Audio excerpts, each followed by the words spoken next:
will be instantly connected. Please hold while we connect you to your Access Live event. This Access Live event is currently in progress. Please note this call may be monitored, recorded, or rebroadcast. If you would like to ask a question during today's event, press *3 on your telephone keypad at any time. He gave all of his employees a 5% 401k benefit, and he's hiring more people, and he's thinking about bringing other production back from overseas, which, again, is the best news possible out of this. So really good things happening along that front. And speaking of tax day, as a reminder, which was yesterday, now today, because they extended it, apparently the website went down for filing. Now that we have a new tax code, it's also time to reform the IRS in many respects. It hasn't been reformed in a long period of time where it's more friendly to you as a taxpayer or to a small business that may be going through an audit, and also looking at identity theft. And I have legislation to help prevent identity theft, especially for taxpayers that are filing their returns.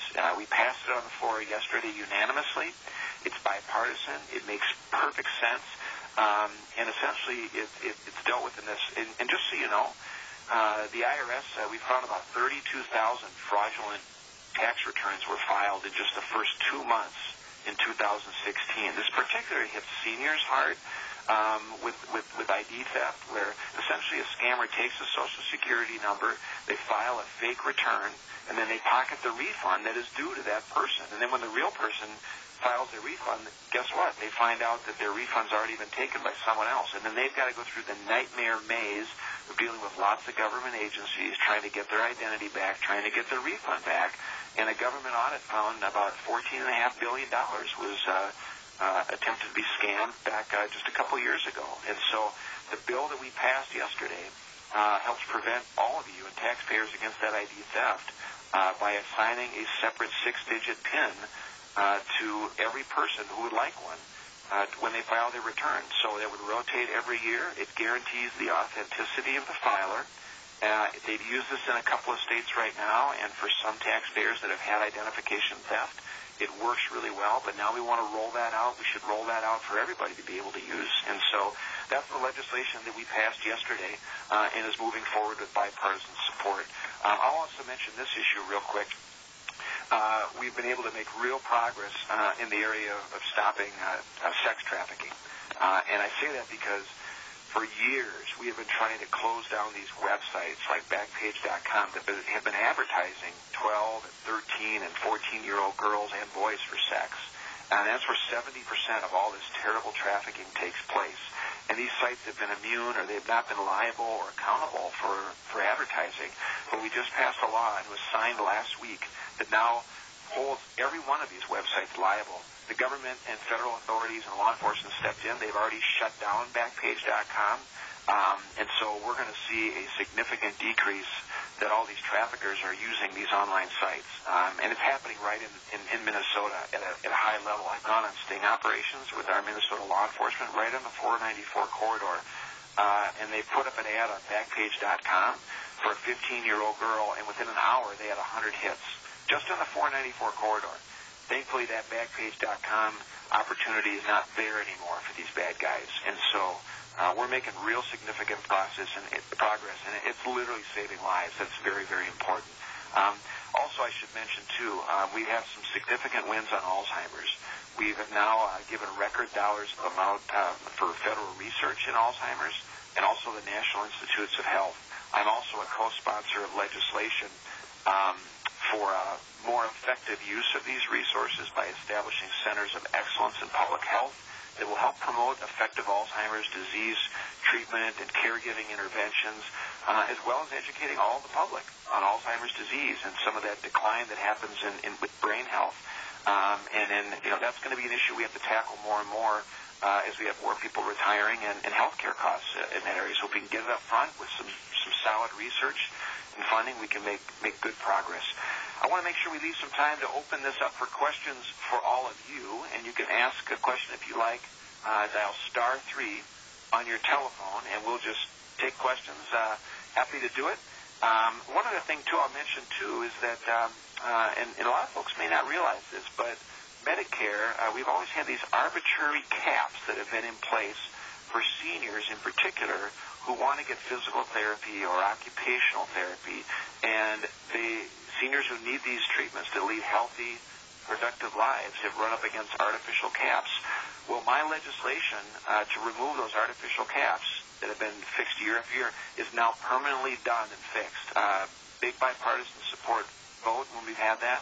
It's now signed into law. Seniors will no longer have to be limited to the amount of care they can receive with physical therapy, with occupational therapy, and that's speech therapy.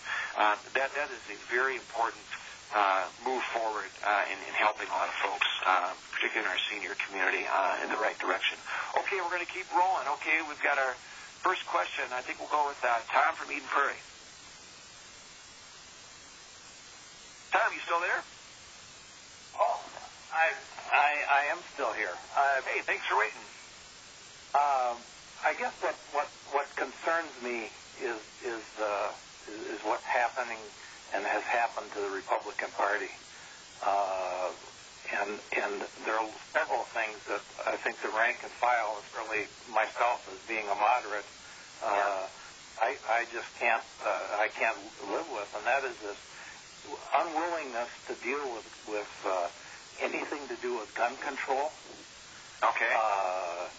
The support of this president that makes me embarrassed to say that I'm a Republican, and I think that you need and the rest of your colleagues need to stand up and start doing something different in terms of this president, or we're going to lose control of the House of Representatives, and I think your seat is in jeopardy. I mean, that's what everyone says, and I'm just wondering when you're going to stand up and start taking a position that challenges what's going on in this from these ultra conservatives. Yeah, listen, it's a great question, Tom. And it's interesting because from my perspective, look, I mean, this is a problem not just with Republicans, but the Democrat Party too tends to go more left, and they're fractured, and they're fighting each other for who wants to be more progressive, and the far right is doing that more on the conservative side, and as a result, you get a highly partisan environment. It makes it really hard to do good policy. I'll just tell you from my perspective, the best thing that any one of us can do is work bipartisanly. Compromise should not be a dirty word. 90-some percent, 94% of actually all the bills that I have co-authored and authored are bipartisan. If it's a good idea, I want Democrats to sign on. I want Republicans to sign on. I am number one in the entire House of Representatives. Number one for getting the most co-sponsors on my bills. Now, I'm number 3 in the whole House for getting the most bipartisan co-sponsors. So I work the floor. I want people on my bills, and that's why I've been successful passing a lot of things into law, whether it's in human trafficking or those therapy caps I mentioned earlier, or Alzheimer's research, for instance, some of those areas, and even on some tax identity theft issues now. And so, and standing up for the president is important too. And I've been, again, I tell folks, look, I've had some real issues with the president. I'm not going to respond to all of his tweets, but I think we in Minnesota in particular expect our leaders to be statesmen, to stand up, on the right side of issues. I don't like comments that he makes about other countries, and I've had to, on women, et cetera, and I've been very vocal about that, and especially on issues like trade. I think in a state like Minnesota, where we have 800,000 jobs reliant on trade, I've said the president's wrong on that tariff approach. That's a wrong approach. And even on issues like gun violence, for instance, where Republicans have been stuck, advocating for gun rights only. I think with some of the tragedies that have happened, and there are absolutely common sense things that can be done, that should be done, whether it's banning bump stocks, that was a part of that Las Vegas tragedy, whether it's now, I think we should have gun violence restriction orders. And I know, the NRA and groups like that don't like hearing that, but I think the reality is that when you have law enforcement get tips from a family member that says, hey, I know someone who might be a threat to themselves, a threat to others, why should law enforcement be able to come in and then take away a weapon, do an evaluation, whether it's on mental health, to prevent a suicide, to prevent a tragedy? You can have a due process system set in place, but you're going to prevent a lot of tragedies from happening. I know the NRA hates that idea, but I think it's really important to make progress in that area. And so that's just my perspective on a handful of issues. But keep sharing your thoughts on where we need to go on some of these, for instance. So, then we'll actually continue to make headway. Okay, we're going to keep rolling. I think we've got John on the line. John on the line from Brooklyn Park. Hi, Congressman Paulsen. Thanks for taking my call. I'm concerned about your position on the Trans-Pacific Partnership. Around jobs, how jobs from years before were flowing out of the country, and I'm concerned that if we sign on to this, what might still be a bad agreement, that we'll be exporting jobs again instead of holding jobs here in America. Yep, got it. Okay, well, listen, John, you raise a good point because a lot of folks have talked about some of these trade deals. So, when John says the Trans-Pacific Partnership, that's a trade deal that had been negotiated, going back prior to President Trump, with essentially 11 other countries in the Asian-Pacific area. And I've been supportive of those regional agreements. And I say that because when you have other countries in Asia that want to do business with the United States and they want to put China on the sidelines, I think that's a good thing. I mean, China is one of the bad actors out there. And the president is right to go after China on intellectual property, and really have, I think it should be a more narrow approach for a solution. That's where I have a disagreement with them.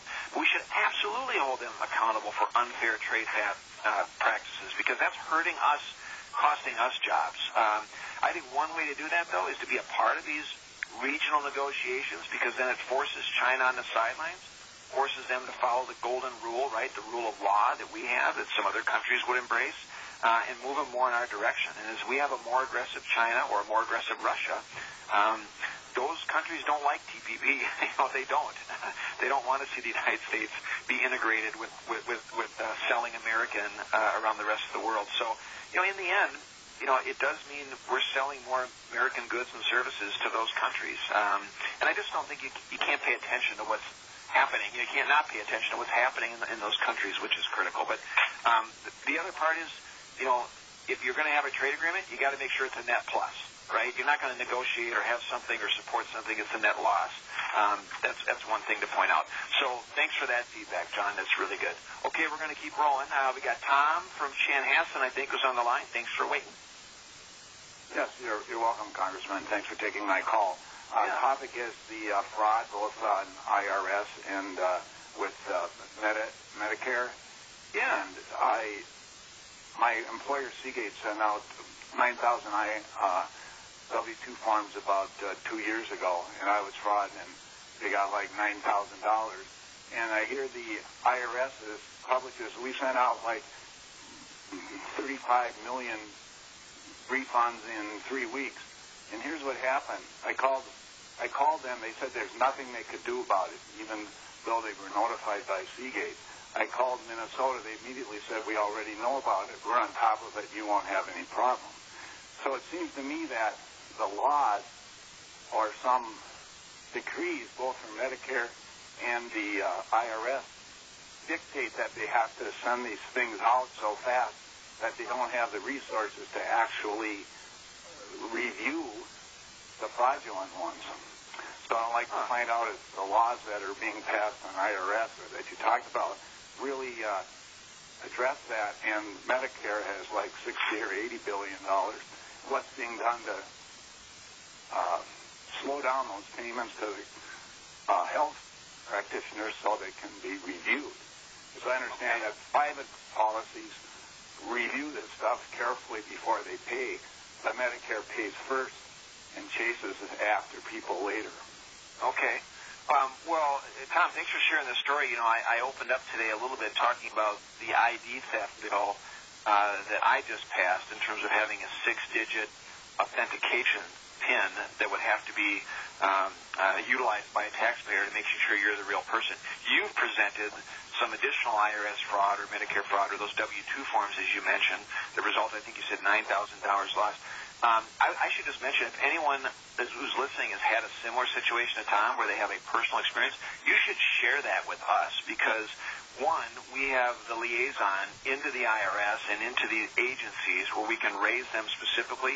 What we need to do is pool together some more of that research and making sure that we can actually do some additional measures. There's also a handful of other bills that are coming up today that are going to look at other identity theft, especially with children in particular, because what we're finding now are scammers are taking the Social Security numbers of children, but they're using fake names and fake birth dates, and then those kids down the road are going to have problems. So we're overhauling some of the cybersecurity issues within the IRS. You know, the IRS still requires faxes, for instance. I mean, hard to believe, but they require fax machines to be used for all, you know, their audits and things like that. So there's a lot more work to do. And I don't know all the answers here, but I really appreciate raising this. I'm taking a few notes here.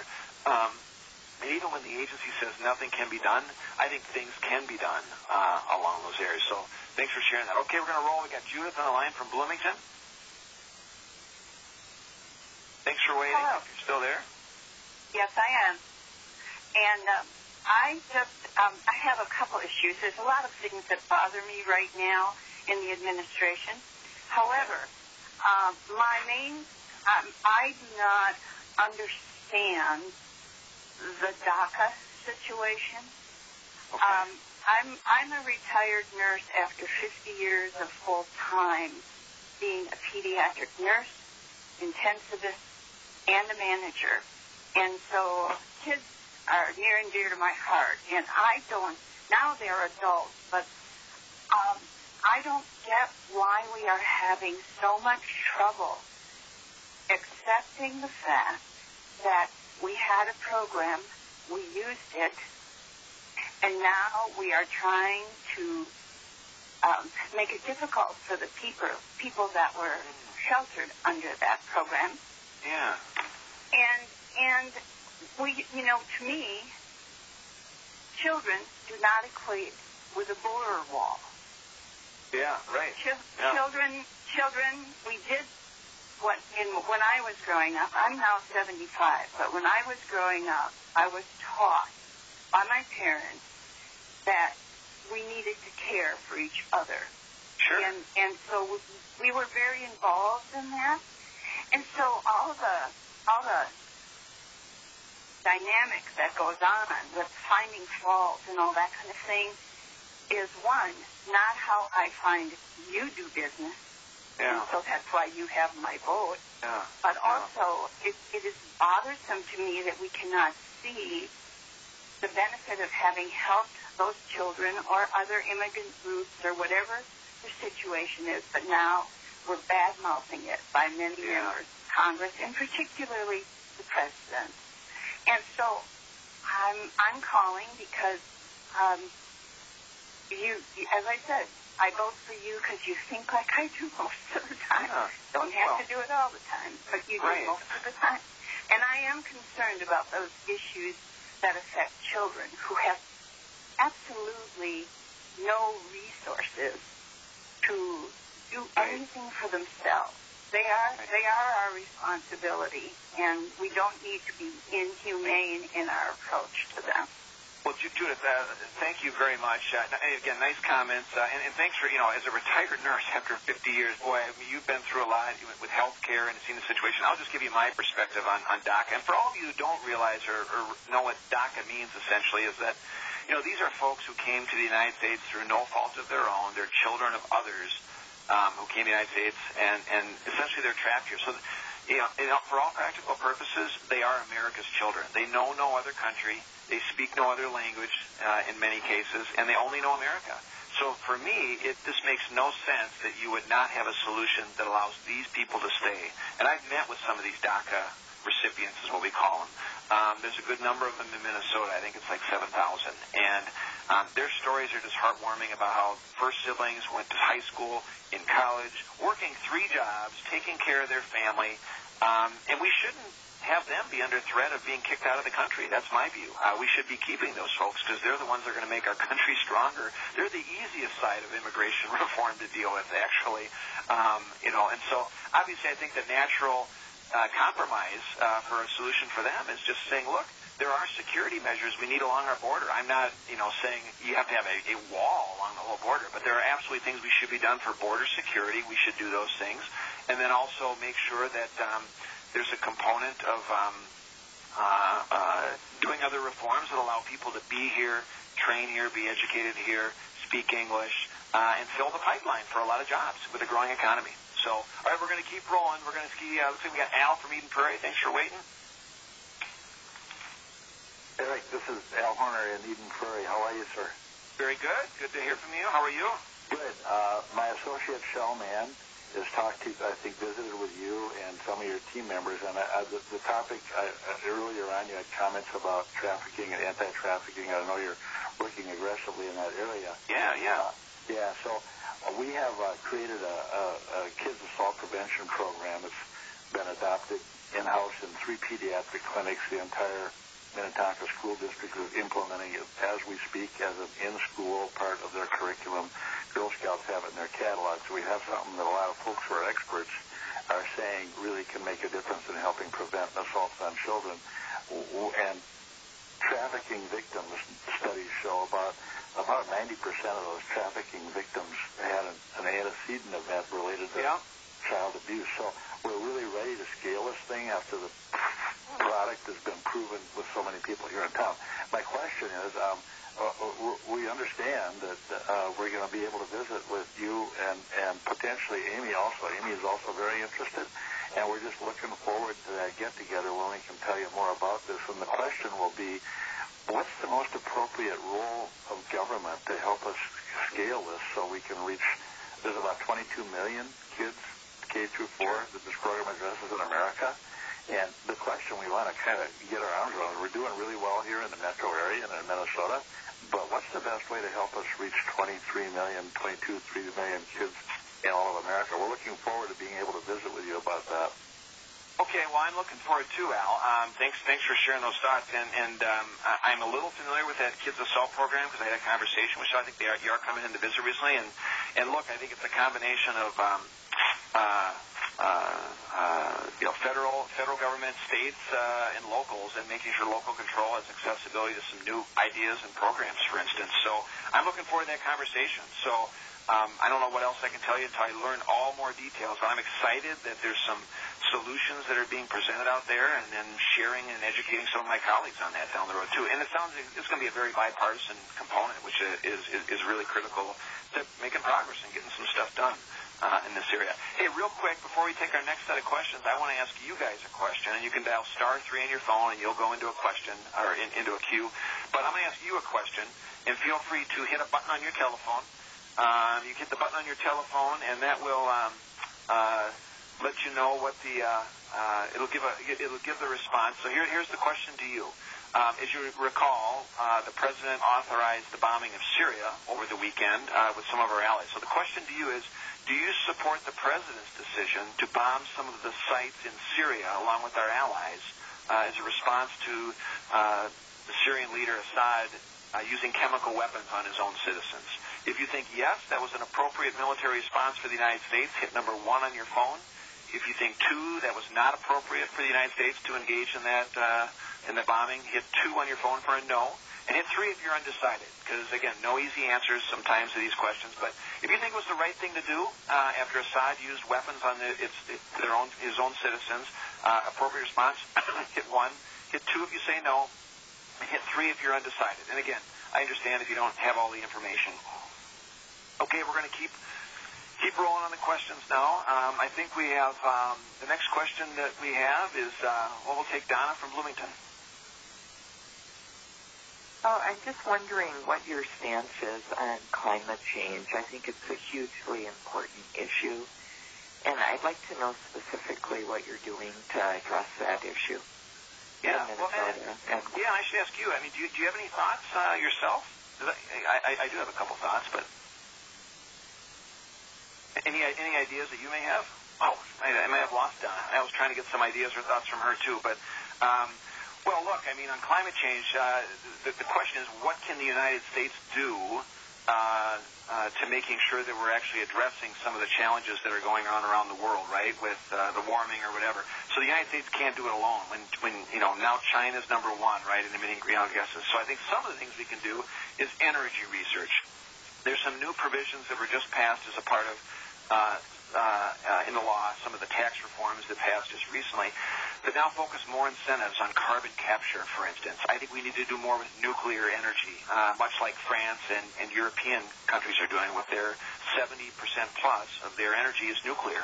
In the United States, it's only 20%. No greenhouse gases are emitted from nuclear energy. It is tremendously important that we advance technology in that area. So those are a couple of my ideas dealing with that issue and making sure, there's pretty good bipartisan support, actually, for moving forward on those, which I think is good. Okay, we're going to keep rolling, get as many questions as we can. We've got Michael on the line from Excelsior. Thanks for waiting, Michael. Good morning, Congressman. Appreciate your taking my call. I'm calling about the Comprehensive Addiction and Recovery Act 2.0. Okay. That's a bill that was introduced in the House by your colleague, Representative Blackburn from Tennessee, and your other colleague, Representative MacArthur from New Hampshire. Okay. There's bipartisan support for it. Because I heard you talk about the opioid epidemic. Yeah. And what this Comprehensive Addiction and Recovery Act, which you're calling it CARA 2.0, because it follows the 1.0 that went into effect, it authorizes $1 billion in new funding to fight the opioid epidemic. Okay. It increases criminal penalties on manufacturers that don't report suspicious orders or keep proper diversion protocols in place. It provides money for enhanced first responder training. It funds the expansion of specialized courts to treat veterans. Okay. It institutes a series of policy changes, which I won't take time to go into, and it has 7 different aspects of increasing authorization spending levels for education, responder training, evidence-based medically assisted treatment, and things like that. There's money to help states develop plans to deal with infants who are affected by this, because a tremendous amount of funds are being expended taking children out of homes affected by the opioid epidemic. It sounds like you've got a lot of background in this, more than I do. Thanks for sharing. Look, I'm going to look more into it, but all indications is this is moving in the right direction. And there's obviously a lot of room for improvements on some of these areas. You said 2.0, but look, if this is the Energy and Commerce Committee, where some of those members are, you said it's bipartisan. I look forward to looking at it. It seems to make sense of what you're talking about. And I'm going to make a little note here, so some of the folks on my staff actually take kind of a component to actually dive into a little bit more. Okay, we're going to keep rolling now. I want to get as many questions as we can in the next hour. We got Nick from Plymouth. Thanks for waiting. Hey, how are you doing today? Hey, thanks for waiting. Yeah, thank you. So my question is around the copper sulfide mining in northern Minnesota. You've been talking about a little bit, I think, more again recently. Okay. That's been a bit of a contested thing. Obviously, I think there's the job argument and there's the environmental argument. I'm curious how it is that I'll take a quick step back. I think that a lot of what you're talking about here is kind of treating the symptoms of some of the issues that we face today. And I get that from a political standpoint. You got to do what you think is right. You got to get reelected, all those things. My concern is this is an issue in this particular instance where the pollution is not something that we can just make a legislation change and then remove the pollution once it exists. So I'm curious how you've justified putting potentially jobs, and I know again that there's a number that industry throws out, there's a number that people throw out, there's a number that the environmental groups put out, and they're all very different. So there's a very wide disparity there between the actual economic benefit to the area, the actual economic benefit there is to the mining companies who have a history of leaving the place a mess. They go quote unquote bankrupt and then just leave it. So I have a pretty serious issue with the potential for pollution there. And yeah, if you can talk about how you justify putting, alleged jobs ahead of potentially decades and hundreds of years of pollution, I would appreciate. Well, you and I. It sounds like you and I are like in 100% agreement here, because I've been actually very outspoken against the copper sulfide mining up north.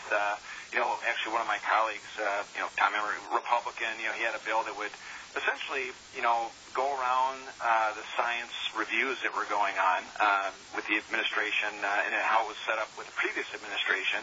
And I said, look, you should finish those reviews before you just open up these mining leases. That's only appropriate, because you've got I'm a frequent visitor to the Boundary Waters. It is a crown jewel, not only for our state, but for the country. It is a wilderness area that is very unique, a lot like Yellowstone National Park. And when you talk about copper sulfide mining, and I'm all for polymet and those mines, because, they've got to go through their reviews, but that's very different than some of the other copper sulfide mining that is right in the watershed of the Boundary Waters, because I think, and I'm concerned, that the environmental damage would be irreversible. That's a different kind of mining than just taconite mining, for instance. And so I think you should have those types of reviews. And so I'm not a fan of it. I'm not a supporter of it, and that's just my position, to go through and make sure that all those decisions are based on science.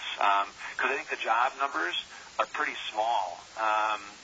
I can't remember, it's like 400 or something. I can't remember, but and it may be more. But I think you should just have the reviews. That's my view. So it sounds like you and I are on the same track actually on that one. But I've been outspoken on that one pretty firmly. Linda from Maple Grove, thanks for waiting. Yes, hello. Hey. I am an Alzheimer's caregiver to my 67-year-old husband, who is now in memory care. He has Alzheimer's, early onset Alzheimer's. He was leaving the house at all hours of the night, and I wasn't getting any sleep. I couldn't do it 24/7. Now I had to put him in memory care, and I'm paying close to $6,000 out of pocket a month, and it's spending down all of my retirement savings. And when that's gone, there's going to be a 5-year look back. Well, he was just diagnosed 2 years ago, so 3 years prior, I didn't know that I'd have to be, watching my spending. Most Alzheimer's patients are at 80 or 90 years old, and they haven't helped their children with college education or advanced degrees or whatever, which, or weddings or whatever, which we have helped with our children, because we're still in our 60s. And so now my husband and I, who worked probably 100 years between the two of us, because we were both full-time employees, paying income tax and so forth and so on, but we get no help at all from Medicare until we have spent down our life savings. And if he were to have open heart surgery or something like that, Medicare would pay for that. But because he has Alzheimer's, there is no help from Medicare until we've depleted all of our savings. So for early onset people, they're left with an Alzheimer's husband, and then after all your savings are gone, what's left for you? Hopefully I will have 10 or 20 years beyond him, but it's so frustrating. I just don't know where to go with this. Early onset is a completely different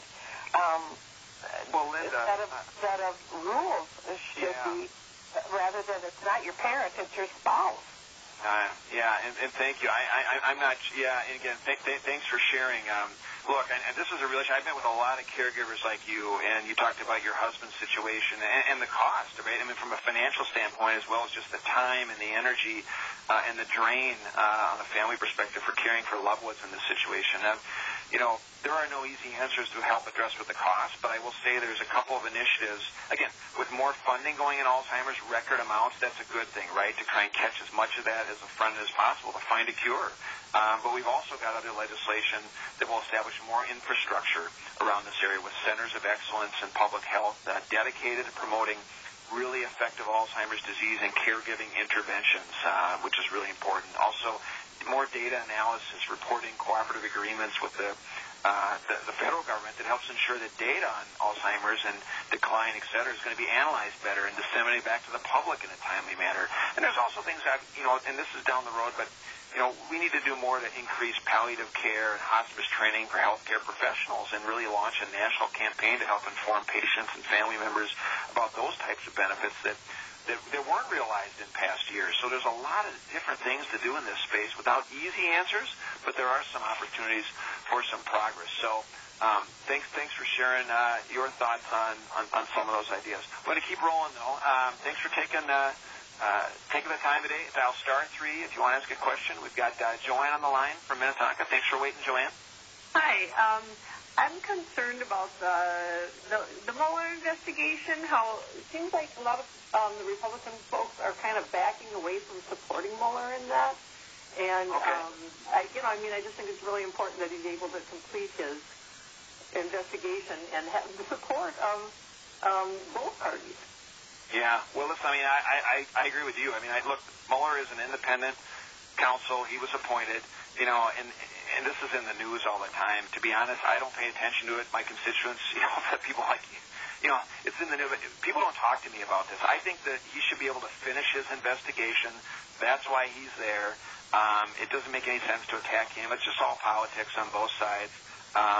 And that's what he's there to do. It would be a big mistake for the president if he did decide to fire him or remove him. I don't think he will do that. There would be a bipartisan firestorm if that happened, because now that it's in place, you got to let it move forward. That's not to say there aren't issues with some FBI issues, for instance, and past issues and how things have been handled, but that's separate.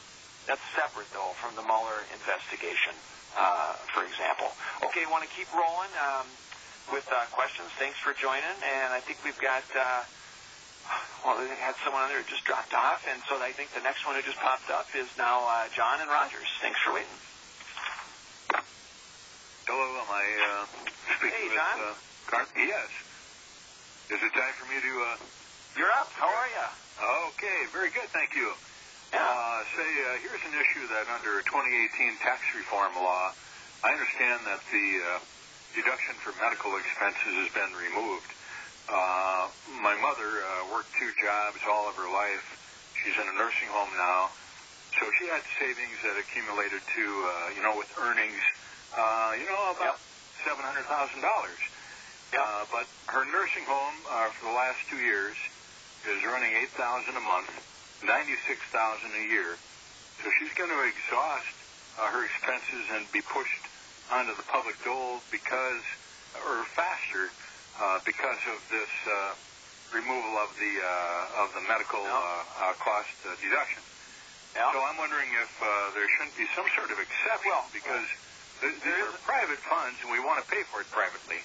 Just so you know, John, there is.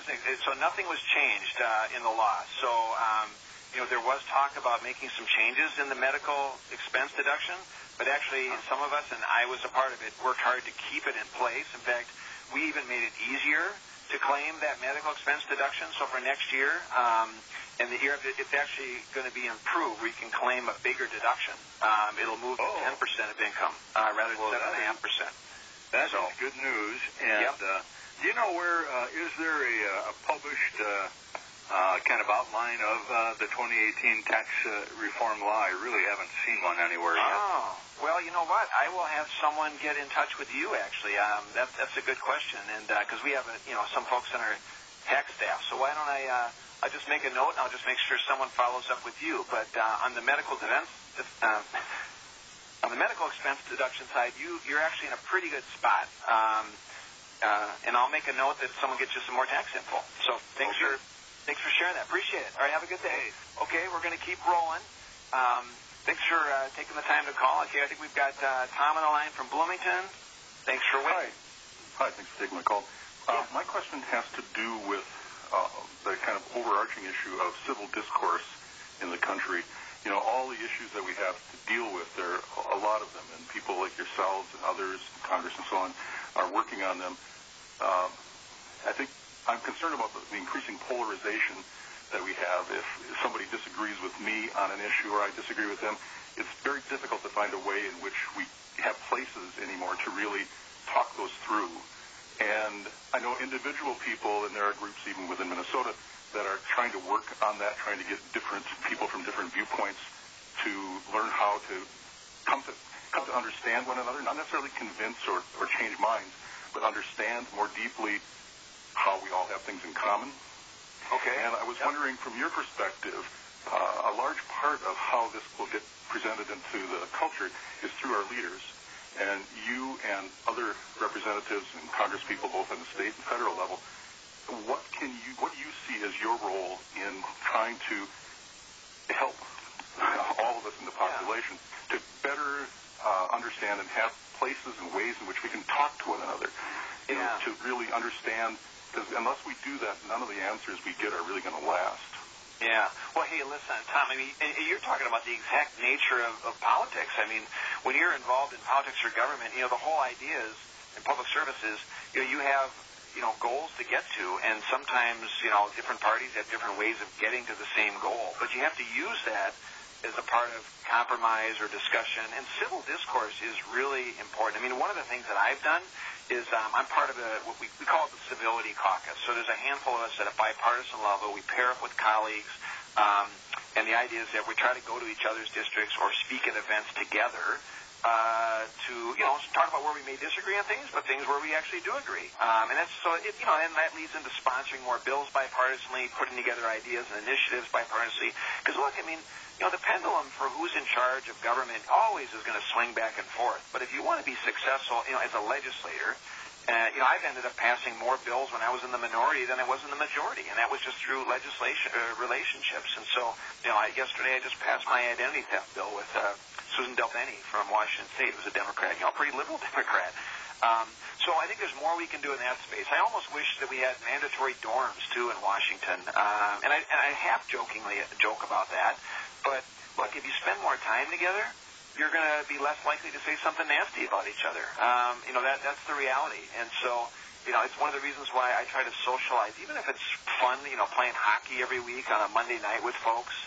You know, it's a part of a charity event, a charity game. But in the end, that breeds more cooperation, more civility. And again, for a lot of these town hall meetings, you see a lot of uncivil behavior that happens at them, unfortunately. And people that go to town halls, they want that uncivil. People shout at each other and they yell at each other. And even in Minnesota, that happens now, which isn't good for the most part. So great comments. And those are some of the things that I'm trying to work on or doing. Again, dial *3 on your telephone if you'd like to ask a question. And thanks for hanging on. Looks like we got Larry on the line from Excelsior. Thanks for waiting. Yeah, thanks, Congressman.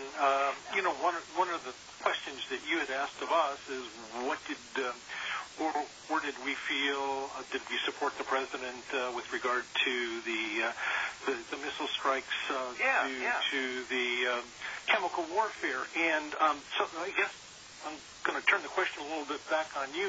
Do you think that firing just missiles because of only use of weapons is the actual long-term strategy that we should have? And in addition to that, if these things are all part of the bad acting process here is Russia's contribution to Syria's approach to the way they treat their people, where do you feel we should be enhancing sanctions instead of, as I'm hearing from the president, that he wants to step back on sanctions? So I'm not sure I understand our approach to Syria. It would seem to me that Assad is killing many more people on a daily basis outside of the chemical, which is horrid by itself. But I don't think we have a game plan, and I'm wondering, do you have a game plan? And also, do you agree with the president deciding to do these things on his own rather than having dialogue with Congress, yourself specifically, as to what is the best approach? Sounds like he does whatever he wants, and you guys either stand up and agree with him or disagree with him. Yeah. Well, a couple things on Syria. Look, and I support the effort that he just used. It was narrowly targeted. He went after 3 sites for storage, for research of chemical weapons. And look, we're actually coming up on the 100th anniversary of World War I, where chemical weapons were used, and all civilized countries essentially said, we are never doing that again. The last administration said there was going to be a red line, never be allowed to use. Well, they never backed it up. So Assad moves forward on that. Eventually he says, okay, we'll get rid of them all. Well, they never got rid of them. They used them on their own citizens. It's been like 50 times, right? And so that is a big problem. Now, I don't think we should be interfering in terms of thinking we're going to fix all the problems in Syria. That is a very complicated area of the world. And so I would like to see a strategy. President Obama never had a strategy. President Trump does not have a strategy on Syria. I personally think we should absolutely impose more and additional sanctions on the Russians. The Russians should pay a price for meddling and supporting that type of activity. And they are not our friends. And that's my view. And I voted for sanctions. I think they should be implemented. I think they should be they should be put forward as strong as possible. And I also think that the international community should bring Assad forward and try him for war crimes. I mean, why is that any different than what happened in Bosnia, for instance, and some of the challenges that happened there, and some of the folks in their civil wars, where now we had folks that were tried for war crimes, for instance. So that's my view. And look, I mean, what President Trump did is no different than what President Clinton did, what President Reagan did. Very narrow, limited response in certain areas when it's in the interest of the United States. And I think that is appropriate, but the question is, what's the next stage to making sure we've got reasonable support and also informing Congress as a part of that effort, as you mentioned. Okay, we got Marie. I think it's Marie on the line from Bloomington. Thanks for waiting. Hi, thank you for taking my call. Yeah. Everyone who spoke today has brought up some very legitimate comments, and I appreciate you responding to them as well as you have.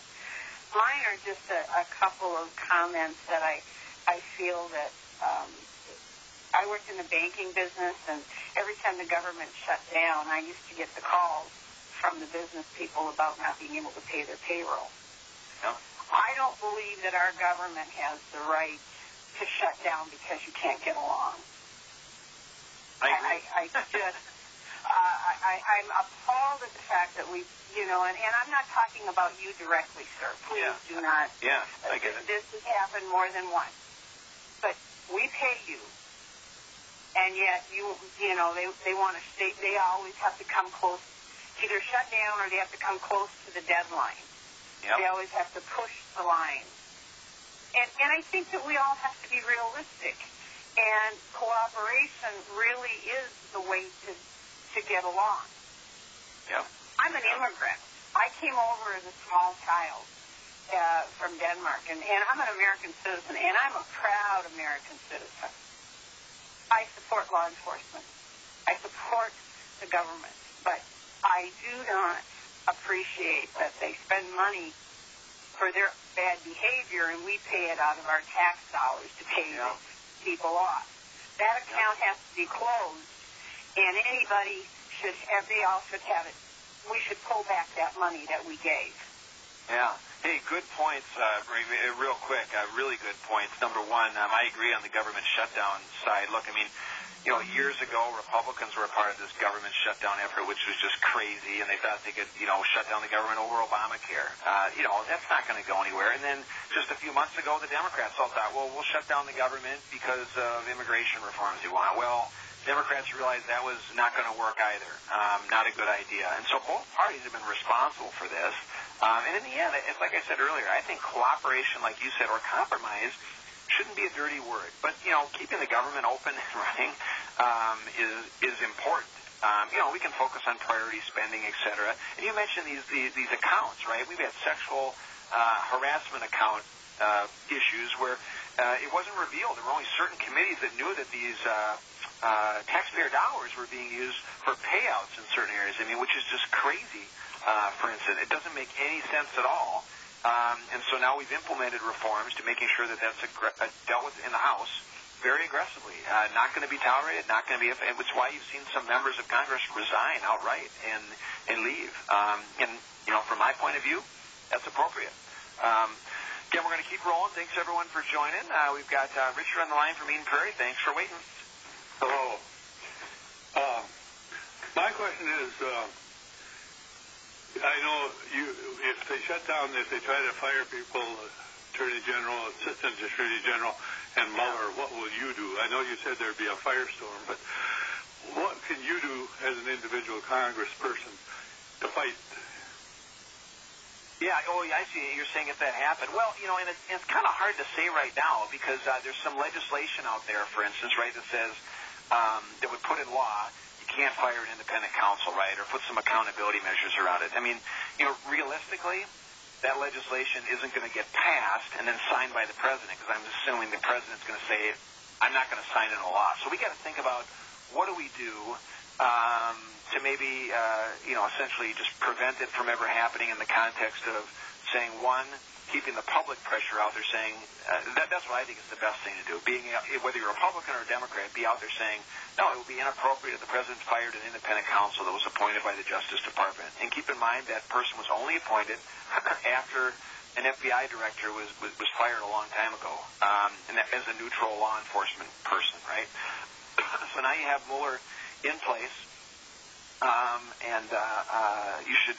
We should just keep up the public, I think, saying, nope, gotta let that happen, gotta proceed, gotta let the independent counsel play out, and then see where it leads. And that's gonna lead to more, I think, ideas for protecting the integrity of our elections, for making sure that anyone who's already been charged is going to be prosecuted, and ensure that there, wasn't collusion or whatever that some have asserted. Kind of let that all play out. I think it's the most important thing we can do. If there was I think it happened, and I say a bipartisan firestorm, then I think you would see legislation move forward. That's not to say the president would sign it, but you'd have more of an uproar, I think, by the citizenry and the public as well. Because again, right now, the average person doesn't talk to me about this. It's in the news a lot, but when I'm out, people are talking about healthcare costs and taxes and, the economy and opioids. It's kind of those bread and butter issues that people want to see results on and get stuff done and get stuff across the finish line. And so that's where I'm just going to kind of keep pushing hard. And so, whether I agree with the president or not on issues, I want to see him succeed. I want to see the country succeed. And I said the same about President Obama. We were at different parties. And ultimately, I think we do need, a little bit more calming of rhetoric and statesman-like approach to a lot of challenging issues. But that's part of the challenge we have in today's environment. I'm just going to keep working as hard as I can to bring that civility and civil discourse back as much as possible. And we're going to close now because they limit me to 1 hour. But don't hang up. If you're on the phone, you go into a voicemail. Either myself or my staff get back to you in the next 24 hours because every one of your comments, your thoughts, your ideas, your questions is important. I continue to do my bi-weekly email newsletter, so sign up for that if you haven't yet at the website, paulsen.house.gov. I take video questions every week where I respond to questions you have. I'll probably take a couple this week from the town hall. We put that up every week as well. And if we can help you in any way, don't hesitate to reach out. I want to thank you for the privilege of representing you. Very challenging times, to be sure. This is a time, I think, more than ever, we need people who are authentic, who want to work hard and do the right thing, and be a good listener. And that's the biggest, hardest challenge, I think, in this position is actually being a listener to making sure we're getting all points of view and moving the country and our state forward. So with that, stay on the line if you're in the queue, and continue to reach out and stay in touch. And thanks for joining us, and have a wonderful day and a wonderful rest of the week.